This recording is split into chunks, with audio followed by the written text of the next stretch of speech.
मैं उम्मीद करता हूं कि आप सभी ठीक ठाक होंगे।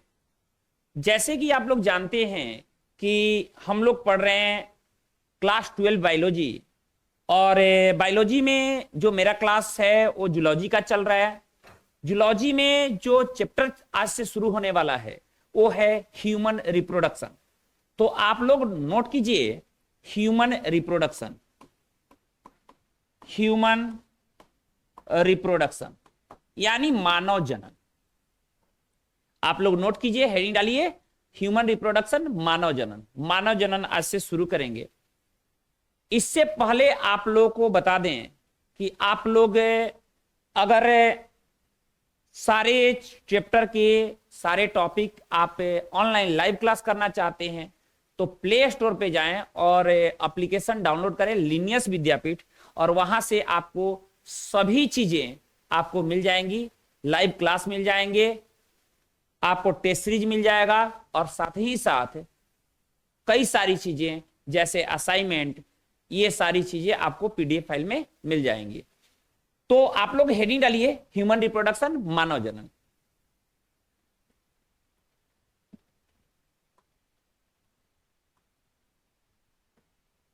मानव जनन, मानव जनन। अब देखिए, जनन का मतलब होता है, पहले एक एक करके देखते जाइए। जनन का मतलब होता है संतान उत्पन्न करना।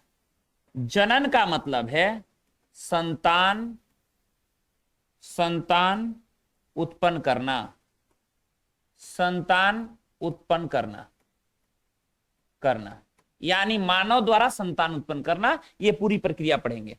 मानव के बारे में थोड़ा सा जानिए। मानव, पहला नंबर, आप सब लोग जानते हैं मानव एक लिंगी होता है। क्या होता है? एक लिंगी।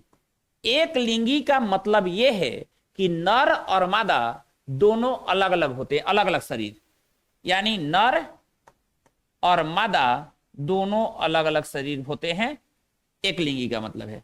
दूसरा चीज मानव के बारे में, लैंगिक जनन क्रिया करता है। लैंगिक जनन करता है, यह लैंगिक जनन करता है। और आप सबको पता है कि लैंगिक जनन का जो सबसे महत्वपूर्ण, जो इसका सबसे महत्वपूर्ण जो विशेषताएं हैं वो है निषेचन। यानी लैंगिक जनन में निषेचन क्रिया होती है, निषेचन क्रिया होती है। तो लैंगिक जनन क्रिया करता है मानव। एक बात और है, मानव सजीव प्रजनक है। सजीव प्रजनक का मतलब, सजीव प्रजनक मतलब विविपेरस। एक होता है ओविपेरस, एक होता है ओविविपेरस।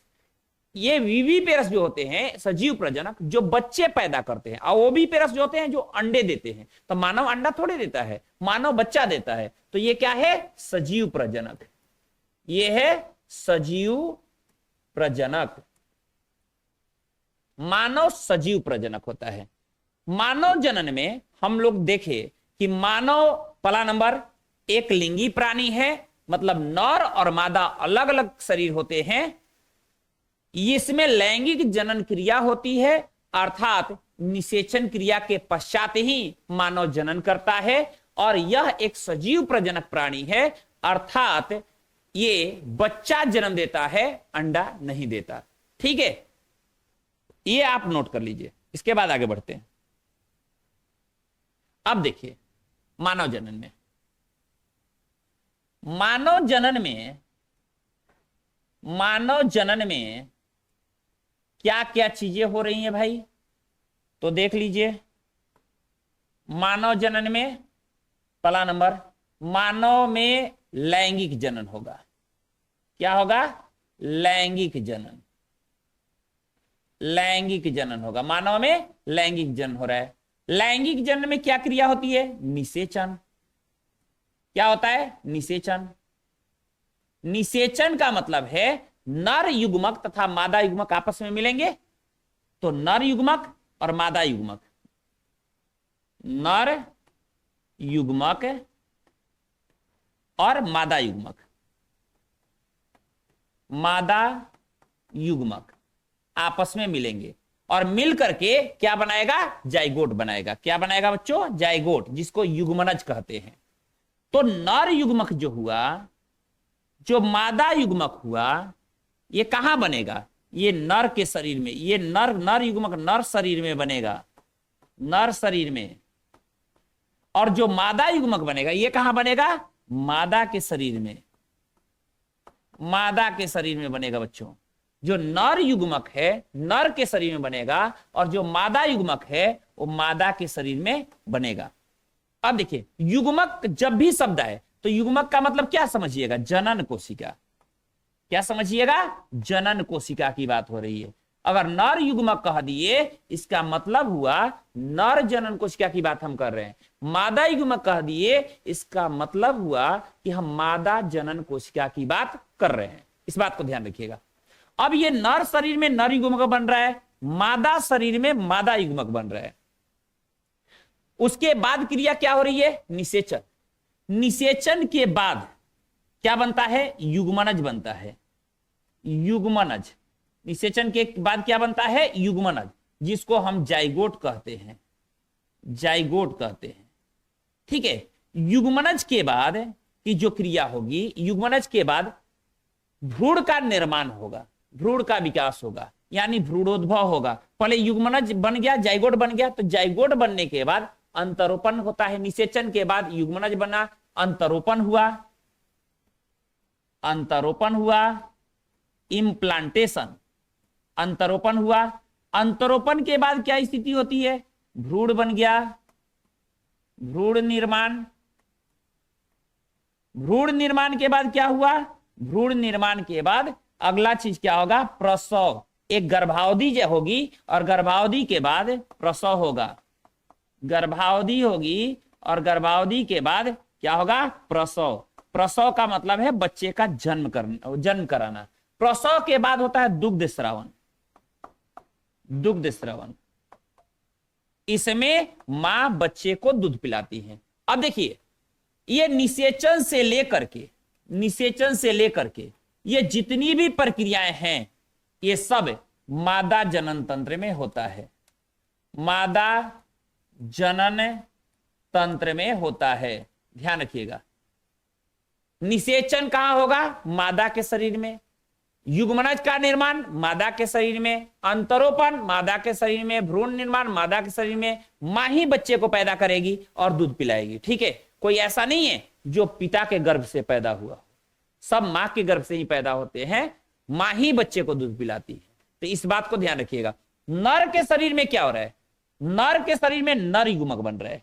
क्या हो रहा है? नर युग्मक हो रहा है, बन रहा है। और नर युग्मक के साथ साथ नर के शरीर से युग्मक स्थानांतरित तो होता है, युग्मक का स्थानांतरण होता है। यानी जनन कोशिका, नर की जो जनन कोशिका है वो मादा के शरीर में स्थानांतरित कराया जाता है नर द्वारा, और बाकी सारी प्रक्रियाएं मादा द्वारा होती है। इस चीज को ध्यान रखिएगा। बाकी सारी प्रक्रियाएं मादा के शरीर में होती हैं। ये आप नोट कर लीजिए। ठीक है। अब देखिए आगे हमने क्या कहा? नर के शरीर में, नर के शरीर में, नर के शरीर में मानव जनन का सिर्फ 10% प्रक्रिया होती है, प्रक्रिया होती है नर के शरीर में। मादा 90% प्रक्रिया, मानव जनन की 90% प्रक्रिया, मानव जनन की 90% प्रक्रिया मादा के शरीर में होती है।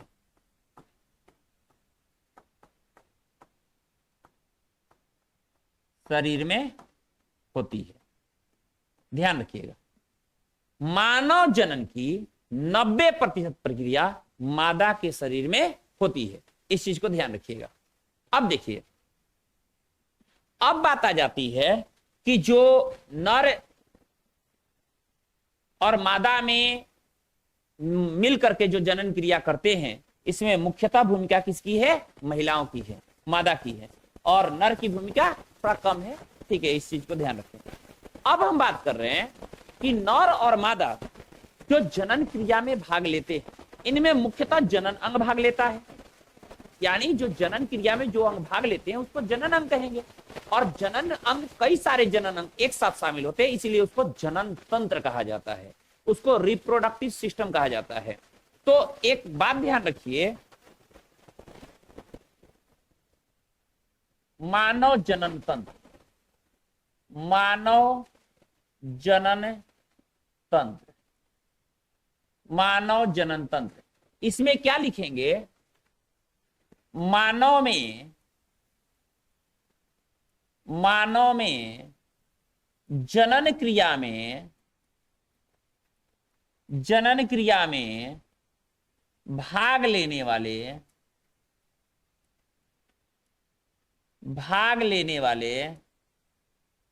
अंगों के समूह को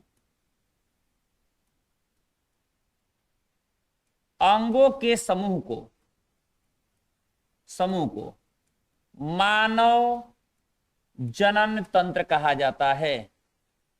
मानव जनन तंत्र कहा जाता है। मानव में जनन क्रिया में भाग लेने वाले अंगों के समूह को मानव जनन तंत्र कहा जाता है। ठीक है, अब देखिए, मानव जनन तंत्र में दो चीजें शामिल हो गई। मानव जनन तंत्र में दो चीजें शामिल हो गई, एक तो नर जनन तंत्र, नर जनन तंत्र, दूसरा जो हो जाता है वो हो जाता है मादा जनन तंत्र, मादा जनन तंत्र। नर जनन तंत्र और मादा जनन तंत्र, ये दो चीजें हो गई। नर जनन तंत्र और मादा जनन तंत्र, ये दो चीजें हो गई। अब नर जनन तंत्र को पहले देख लेते हैं। यानी मेल रिप्रोडक्टिव सिस्टम की हम बात कर रहे हैं और फीमेल रिप्रोडक्टिव सिस्टम। तो मेल रिप्रोडक्टिव सिस्टम में इसमें क्या लिखिएगा कि नर के शरीर में, नर में जनन क्रिया में भाग लेने वाले अंगों के समूह को नर जनन तंत्र कहा जाता है। नर में जनन क्रिया में भाग लेने वाले अंगों के समूह को क्या कहते हैं? नर जनन तंत्र कहते हैं। ये दो चीजें हो गई। पहला होता है मुख्य जनन अंग, मुख्य जनन अंग, पहला होता है मुख्य जनन। दूसरा होता है सहायक जनन अंग, सहायक जनन अंग। पहला हो गया मुख्य जनन और दूसरा हो गया सहायक जनन। अब देखिए, मुख्य जनन में क्या होता है? मुख्य जनन को हम प्राथमिक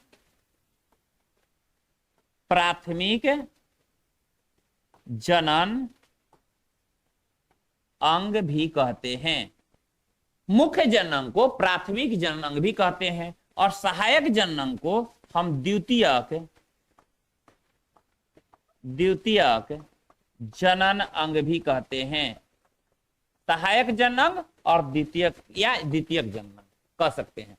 मुख्य जनन अंग में शामिल होता है वृषण। ठीक है, मुख्य जनन अंग में शामिल होता है वृषण। वृषण मुख्य जनन अंग का हिस्सा है।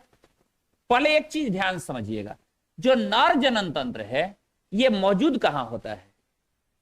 देखिए, जो ये खोपड़ी हो गया, खोपड़ी के बाद ग्रीवा क्षेत्र, गर्दन का क्षेत्र आता है। गर्दन के बाद छाती का हिस्सा आता है जिसको वक्ष गुहा कहते हैं। क्या कहते हैं? वक्ष गुहा। थोरैसिक कैविटी उसको कहा जाता है। वक्ष गुहा के नीचे पेट वाला हिस्सा होता है जिसको हम एब्डोमिनल कैविटी या उदर गुहा कहते हैं। उदर गुहा के नीचे जो कमर का क्षेत्र है वहां से पैर की हड्डियां, जांघ की हड्डियां शुरू होती है और वहीं पर होता है वो जो बोन होता है जो पीछे के साइड में होता है उसको हम पेल्विक बोन या हिप बोन कहते हैं। पेल्विक बोन या हिप बोन कहा जाता है। पेल्विक बोन जो होते हैं वो दोनों तरफ से बोन होते हैं और दोनों बोन जो आपस में जुड़े होते हैं ये बीच का जो हिस्सा होता है, दोनों पैर के बीच का हिस्सा, उदर गुहा के ठीक निचले हिस्से में, उदर गुहा के ठीक नीचे दो पेल्विक बोन के बीच के हिस्से को, जिसको हम पेल्विक क्षेत्र कहते हैं, पेल्विक रीजन कहा जाता है या श्रोणि मेखला क्षेत्र कहा जाता है, उसी क्षेत्र में उदर गुहा से बाहर नर जनन तंत्र मौजूद होता है। शरीर के अंदर नहीं होता। मादा जनन तंत्र उदर गुहा के अंदर, उदर गुहा के निचले हिस्से में शरीर के अंदर होता है, लेकिन नर जनन तंत्र ये शरीर के बाहर होता है। मादा जनन तंत्र क्या होता है? शरीर के अंदर, और नर जनन तंत्र शरीर के बाहर होता है। ध्यान रखिएगा। श्रोणि मेखला क्षेत्र, श्रोणि मेखला क्षेत्र में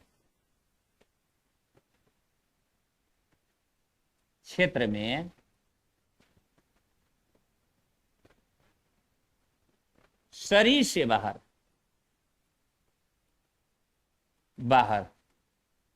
मौजूद होता है। ध्यान रखिएगा, शरीर से बाहर मौजूद श्रोणि मेखला क्षेत्र में। यह श्रोणि मेखला क्षेत्र कहां है? उदर गुहा के निचले हिस्से, उदर गुहा के निचले हिस्से। ध्यान रखिएगा, उदर गुहा के निचले हिस्से श्रोणि मेखला क्षेत्र। जो श्रोणि मेखला की जो हड्डियां है ना, दो हड्डियां, जिसको हिप बोन या पेल्विक बोन कहते हैं, उसके बीच के क्षेत्र को हम कहते हैं श्रोणि मेखला क्षेत्र, और वो उदर गुहा के नीचे होता है। वहीं पर शरीर से बाहर मौजूद होता है नर जनन तंत्र। अब देखिए, नर जनन तंत्र में पहला क्या बोले? मुख्य जननांग, जिसको प्राथमिक जननांग कहते हैं। इसमें वृषण शामिल है, और ध्यान रखिएगा वृषण जोड़े में होता है। ये ध्यान रखिएगा, वृषण जोड़े में होता है। अब आइए सहायक जननांग। सहायक जननांग में देखिए क्या क्या चीज है। पहला है सहायक नालिका, सहायक नालिका, पहला है सहायक नालिका। दूसरा है जनन ग्रंथि, जनन ग्रंथि, और तीसरा है बाह्य जननेंद्रिय, बाह्य जननेंद्रिय, बाह्य जननेंद्रिय। ये तीन हिस्से हो गए।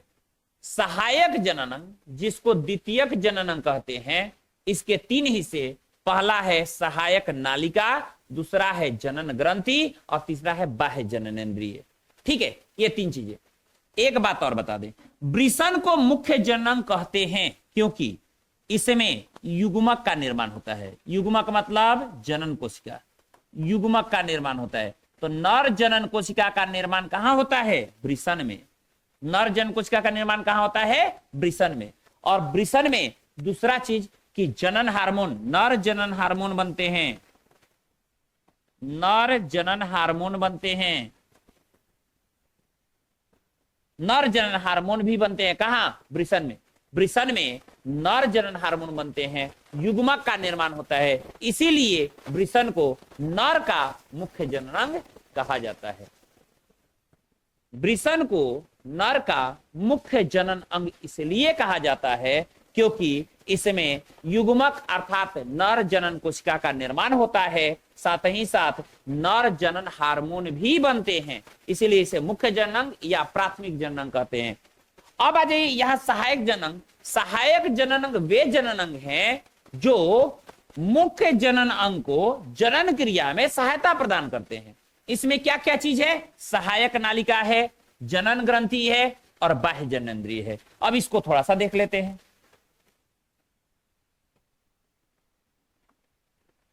सहायक जनन अंग, सहायक जनन अंग में क्या क्या चीजें थी? पहला थी सहायक नालिका, सहायक नालिका, सहायक नालिका। दूसरा चीज क्या था? दूसरा था जनन ग्रंथि, जनन ग्रंथि। तीसरा क्या था? बाह्य जननेंद्रिय, बाह्य जननेंद्रिय, जननेंद्रिय। अब देखिए सहायक नालिका में चार चीजें। पहला है वृषण जालिका, रेटे टेस्टिस, वृषण जालिका, शुक्रवाहिका,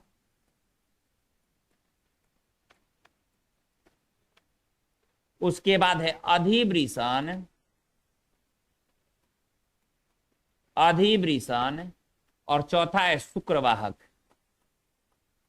शुक्रवाहक। ये चार चीजें हो गई। सहायक नालिका में चार चीजें, चार उसके हिस्से हैं। पहला है वृषण जालिका, दूसरा है शुक्रवाहिका, तीसरा है अधिवृषण और चौथा है शुक्रवाहक। ये चार चीजें हो गई। अब देखिए बच्चों, जो जनन ग्रंथियां हैं ये तीन चीजें हैं इसमें। पहला है शुक्राशय, शुक्राशय, शुक्राशय होता है जोड़े में, जोड़े में होता है।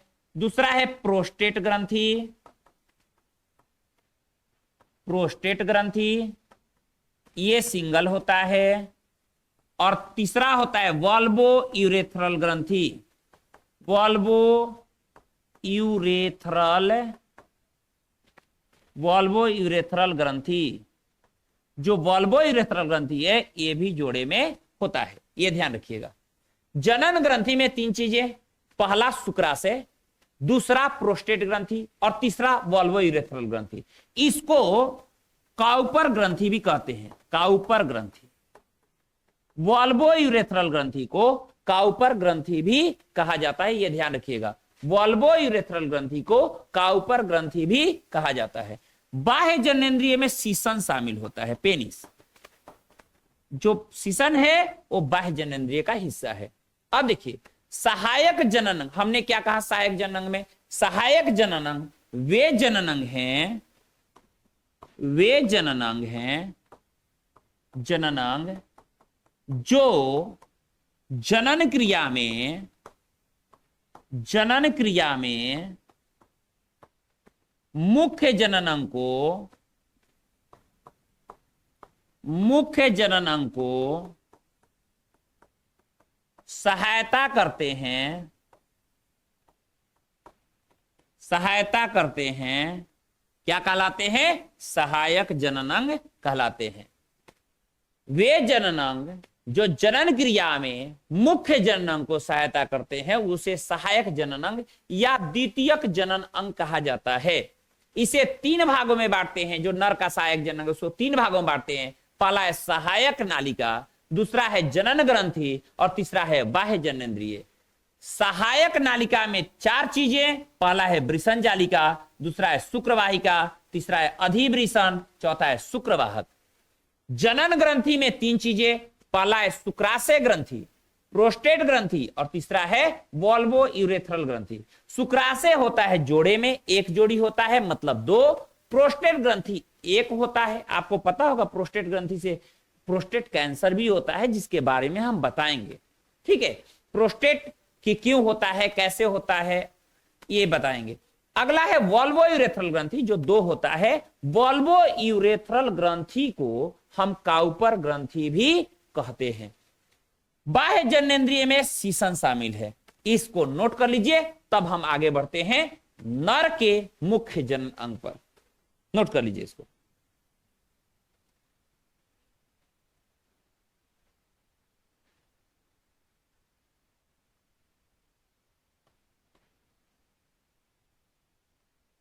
नर का मुख्य जनन अंग, जो नर का मुख्य जनन अंग है उसमें क्या है? वृषण। क्या है? वृषण। वृषण को नर का मुख्य जनन अंग कहा जाता है। क्लियर? क्योंकि हमने बढ़ाया है कि नर का मुख्य जनन अंग वृषण है। इसका कारण ही है कि वृषण में नर युग्मक का निर्माण होता है।